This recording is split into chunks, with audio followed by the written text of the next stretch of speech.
on unconditional and rigorous following of all, without exceptions, clauses of the Minsk Agreement. While the world was eating up all this peace talk, the collective West was militarizing and pumping billions into Ukraine. Russian President Vladimir Putin has stated on multiple occasions that Ukraine was preparing to solve the conflict in Donbass by brutal force. He even provided intelligence and exact dates of the anticipated massive offensive.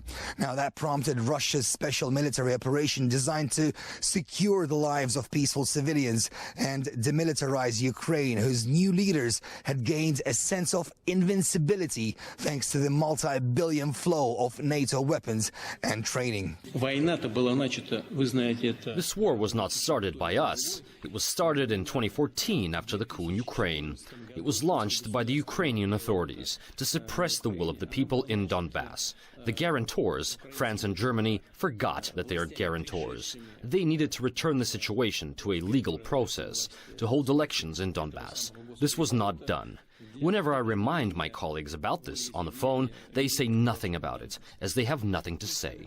Just a month before the start of Russia's special military operation, Washington sent over 200,000 pounds of lethal aid and instructors to Ukraine, while demanding Moscow withdraw troops from Russian territory, its own territory, along the border with Ukraine.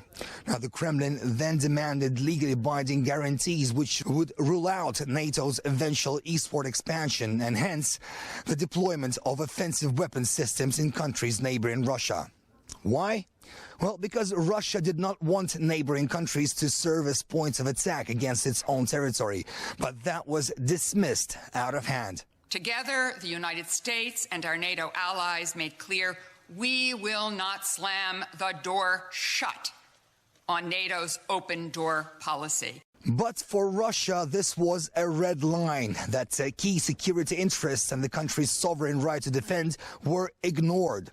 Just like 25 years ago when the West promised not to expand NATO even an inch to the east. We understand that not only the Soviet Union, but for other European countries as well, it is important to have guarantees that if the United States keeps its presence in Germany within the framework of NATO, not an inch of NATO's present military jurisdiction will spread in an eastern direction. We will think it over. We intend to discuss all these issues in detail at the leadership level. It goes without saying that the expansion of NATO's sphere is unacceptable. We agree with that.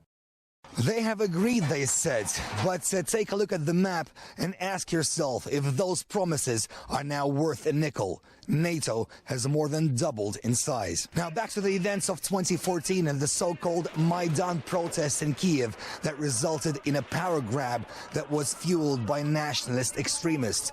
The Autonomous Republic of Crimea was the first to sever ties with Ukraine, with locals voting overwhelmingly in favor of independence and becoming a part of Russia once again.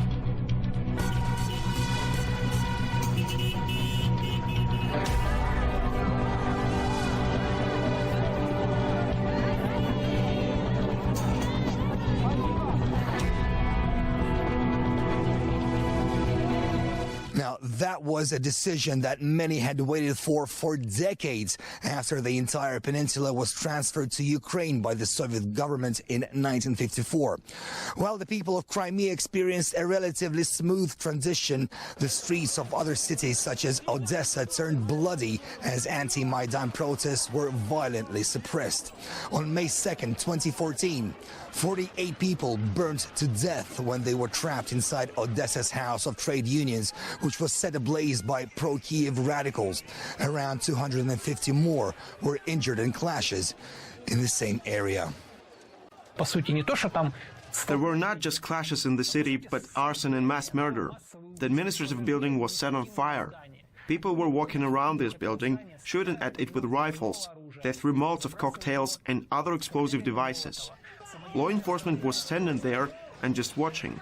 They did not do anything. The question arises why? Because they didn't have orders to, or because they received an order that they should not interfere. On Almost 9 years later, and still no one has been held accountable for those atrocities.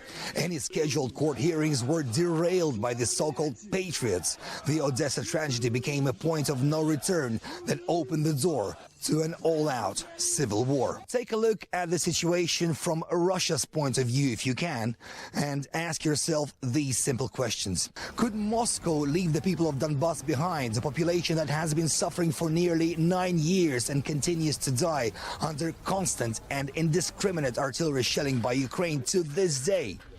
Was the Kremlin wrong not to trust the West and NATO, who pumped billions of military aid into Kiev over all these years?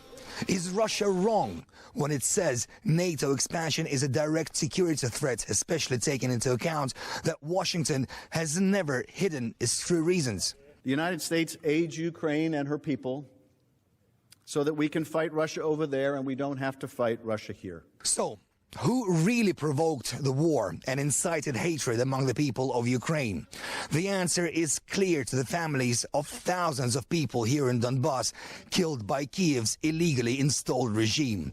The point of no return was crossed a long time ago.